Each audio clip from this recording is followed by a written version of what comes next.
Semarang adalah salah satu kota metropolitan di Indonesia. Seperti halnya kota metropolitan, Semarang menjadi daya tarik bagi masyarakat sekitarnya, Kabupaten Kendal, Purwodadi, Demak, dan Kabupaten Semarang, dengan tujuan untuk mencari penghidupan dan pelayanan publik yang lebih baik dari tempat asal. Selain itu, alasan klasik urbanisasi desa ke kota masih berpengaruh, yaitu mencari uang di kota lebih mudah dan untuk meningkatkan taraf ekonominya. Daya tarik tersebut menimbulkan masalah bagi kota Semarang, di mana daya tampung dan daya lingkungan mulai terlampaui, yang akan membuat kota Semarang semakin jauh dari kata layak huni dan manusiawi.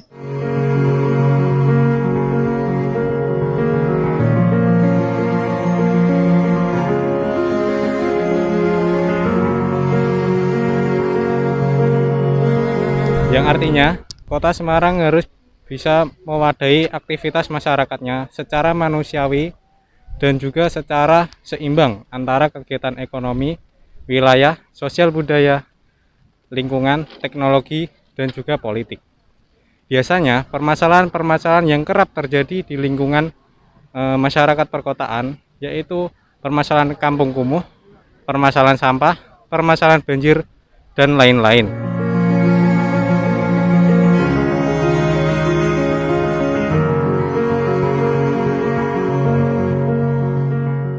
Salah satu wilayah dari kota yang memiliki beberapa masalah adalah Desa Tambak Lorok. Desa ini berada di pesisir pantai Laut Jawa Kota Semarang atau dataran aluvial, yang merupakan kawasan rawan penurunan menurut Robert K pada tahun 2012. Tambak Lorok mengalami penurunan 11 cm. Selain rawan penurunan tanah, Tambak Lorok juga kawasan banjir dan kampung yang kumuh, diakibatkan desakan kebutuhan lahan dan aktivitas masyarakat tidak dapat diseimbangkan dengan keadaan lingkungan ataupun alam.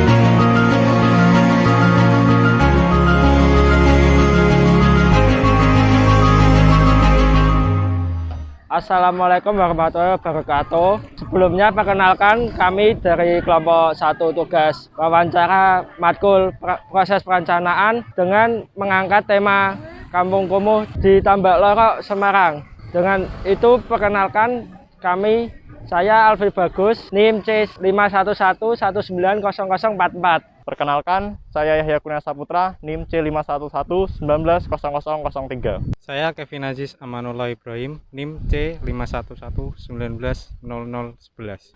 Perkenalkan, nama saya Yuda Ade Prakoso, NIM C511190054. Siti Asna Latifah, NIM C511190056. Nama saya Dini Wijayanti, NIM C511190004. Perkenalkan, nama saya Diah Melia Eka Pertiwi, NIM C511190027. Perkenalkan, nama saya Lastiana, NIM C511190051. Berbicara mengenai Kampung Kumuh, menurut Surat Keterangan Wali Kota Semarang nomor 05018/801/2014 berjumlah 62 titik. Salah satunya Desa Tambak Lorok. Baik, saat ini kita berada di lokasi yaitu di Tambak Lorok, Kota Semarang. Dan saat ini saya sudah bersama tokoh masyarakat setempat yaitu Bapak Yono. Selamat pagi, Pak. Selamat pagi, Mbak. Iya. Baik, Pak, permasalahan yang ada di sini tuh yang dihadapi di Desa Tambak Lorok ini apa aja sih, Pak? Ya, pertama terima kasih kehadiran Mbak-mbak, Mas-mas yang ada di sini. Mungkin kalau pengetahuan saya, kalau yang di sini itu terutama lingkungan, Mbak ya. Lingkungan itu termasuk air pasang. Nah, itu terkendala karena setpelnya belum jadi sampai saat ini. Seandainya setpel itu sudah jadi, mungkin program APBD, mungkin Pak Hendi jadi Pak Wali lagi, mungkin ya tidak terjadi, akan rob. Satu itu. Kedua, masalah lingkungan. Lingkungan itu satu, terdiri dari kebersihan termasuk sampah atau mungkin lingkungan yang tidak terawat, karena memang saluran-saluran itu sementara ini belum tertata begitu. Kalau seandainya itu sudah tertata rapi, mungkin ya sudah tidak ada rob yang ada di Tambak Lorok, karena satu itu, keduanya itu mengenai masalah SDM-nya Nyun Sewu, karena warga masyarakat sini itu sulit diatur Mbak, dalam arti setiap ada kegiatan kerja bakti dan semuanya itu karena masyarakat nelayan tuh tidak mau tahu, pokoknya tidak tahu, pokoknya yang penting dari tokoh masyarakat mengajukan ke pemerintah kota, dalam hal ini di dinas terkait Mbak, dalam PU PU. Nah, ini sudah kita ajukan, mungkin Pak Hendi sendiri kemarin hadir di sini itu membahas masalah menanggulangi rob, mungkin akan dibangun setpel, dikasih pompa pembuangan air sehingga nanti dari sini tidak ada terjadi rob lagi, itu janjinya Pak Hendi. Gitu ya Pak. Lalu penyebab permasalahan tersebut apa aja Pak? Penyebab rob ya karena itu Mbak, karena satu, daerahnya rendah, karena air pasang tinggi, tidak ada penanggulangannya, itu tidak ada tanggul lain yang di sebelah timur itu sudah ada, itu contohnya setpel Mbak, berkisar panjangnya kurang lebih ya hampir 1 kilo, mungkin tidak ada, mungkin 800 meter ya. Terus karena itu kan di situ kan ada titik sentralnya di pojok, terus mau dikasih dari sebelah barat juga belum terrealisasi, sebelah utara juga belum. Nanti kalau itu mungkin sudah terrealisasi untuk pembangunan, rob tidak akan terjadi di wilayah kami. Begitu. Selain masalah rob, apa lagi Pak yang ada di sini? Contohnya apa Mbak? Seperti lingkungan kan ada sampah-sampah kayak gitu, ada pasar juga di sini. Apa itu juga mempengaruhi permasalahan di sini Pak?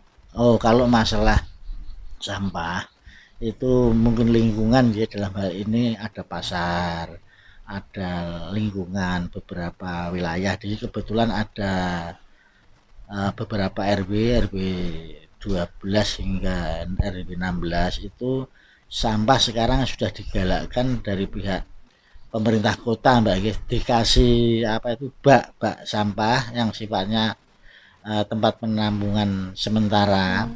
Terus ada petugas sampah yang dibiayai oleh warga masyarakat sekitar, dalam hal ini pengelolaan lewat Pak RT, sehingga terkoordinasi untuk sampah sekarang sudah tidak ada masalah Mbak gitu. Sudah teratasi ya Pak? Sudah, kalau sampah itu sudah teratasi. Kemudian dampak yang ditimbulkan, dampak dari permasalahan itu loh Pak, masyarakatnya itu kayak mempunyai keluhan apa? Dampak dari kayak rob, sampah, kayak gitu. Jadi gini Mbak, kalau masalah sampah saya akui sampai saat ini tidak ada masalah, karena memang sudah setiap harinya rutin diambil sama petugas sampah maupun petugas dari truk mengangkut sampah pun dikelola dengan baik, sudah lancar. Tapi mengenai rob itu yang dikeluhkan warga itu, rumah selalu meninggikan, setiap 2 tahun sekali selalu meninggikan rumah. Karena apa? Air itu akan menggenang, nanti warga tidak ada saluran sehingga air menggenang. Terus mau tidak mau rumahnya kan seolah-olah tenggelam. Kita uruk, tapi dengan adanya program Pak Hendi ini nanti mudah-mudahan bisa terrealisasi, ya mungkin sudah tidak ada rob lagi gitu. Mengenai permasalahan tadi yang sudah dijelaskan dan juga dampaknya juga termasuk keluhan masyarakat, itu upaya-upaya yang dilakukan pemerintah maupun masyarakat sendiri itu seperti apa Pak menangani masalah tadi? Masalah rob atau masalah apa Mas? Ya termasuk rob juga, terus masalah lingkungan di sini. Jadi gini, kalau untuk masalah lingkungan dan air pasang itu pemerintah kota dalam hal ini kan sudah punya program. Di Semarang itu kan ada namanya Tambak Lorok mau dijadikan kota bahari. Ya, kota bahari. Kota bahari itu memang program pemerintah kota Semarang, sehingga nanti Pak Hendi menjadi wali kota, diprioritaskan sama Pak Hendi, wilayah Kota Semarang hanya tinggal yang kena genangan air itu di Tambak Lorok. Jadi akan dipasang satpel ataupun penanggulangan supaya air tidak bisa masuk, dikasih pompa seperti yang ada di Kota Semarang lainnya gitu, Mas. Oh iya. Yeah. Kemudian pertanyaan selanjutnya nih Pak, itu adakah penghambat dari proses-proses penanggulangan tadi, terus rencana-rencana itu adakah penghambatnya dari di sini dari Tambak Lorok ini Pak? Enggak. Jadi gini, kalau penghambat dalam pengertian penghambat itu penghambat untuk masyarakat atau masalah karena alam, Mas? Ya mungkin bisa dari masyarakatnya sendiri, itu maksudnya hambatan-hambatannya dalam proses itu tadi. Sebetulnya tidak sih, Mas. Jadi memang wilayah Tambak Lorok kan mayoritas orang nelayan.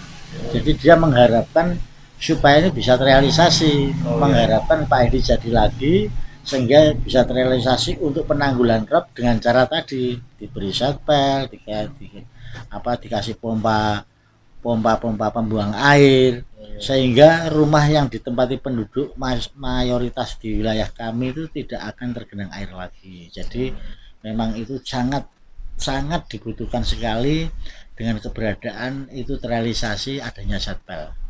Oh iya. Kemudian pertanyaan yang selanjutnya adalah harapannya dari masyarakat atau bahkan dari Bapak sendiri kepada pemerintah untuk program-program kedepannya di Tambak Lorok ini Pak. Ya, harapan dari warga masyarakat Tambak Lorok khususnya Mas.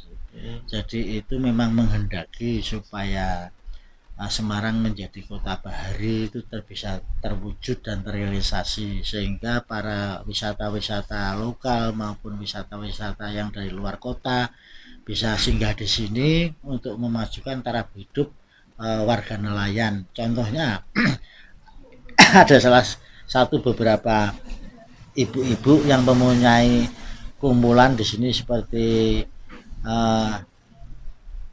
UMKM tadi yang Ibu sebutkan tadi. Di sini ada pembuatan kerajinan tangan, terus ada gerai kopi di sini, sehingga bisa menarik para wisata datang ke sini menjadi termasuk meningkatkan taraf ekonomi juga ya Pak. Ketimbangan ekonomi, sosial, dan politik menjadi permasalahan yang selalu terjadi di kota-kota besar. Persaingan kehidupan dan tuntutan kebutuhan yang menimbulkan permasalahan-permasalahan dalam masyarakat perkotaan. Munculnya kampung-kampung kumuh, kriminal, dan lain sebagainya. Peran dan kepedulian pemerintah sangatlah penting untuk permasalahan di kampung ini. Langkah-langkah yang tegas dan bijak, serta perencanaan dan rancangan kota yang matang untuk menyelesaikan permasalahan di kampung ini. Dengan ini, kelompok kami memiliki beberapa saran yang dapat membantu mengatasi permasalahan di Tambak Lorok. Antara lain, pertama, mencari antusias masyarakat untuk gotong royong, membersihkan dan menjaga pemukimannya. Yang kedua, masyarakat memasang plang, spanduk, dan pamflet yang tersebar di segala penjuru di pemukiman untuk masyarakat selalu ingat jaga lingkungannya. Dan yang ketiga, peran pemerintah dalam menghimbau masyarakat dan memberi peraturan ke arah yang lebih baik ke depannya, dan masih banyak lagi rencana upaya yang perlu dijalankan agar masalah di Tambak Lorok dapat segera terselesaikan dan masyarakat pun nyaman.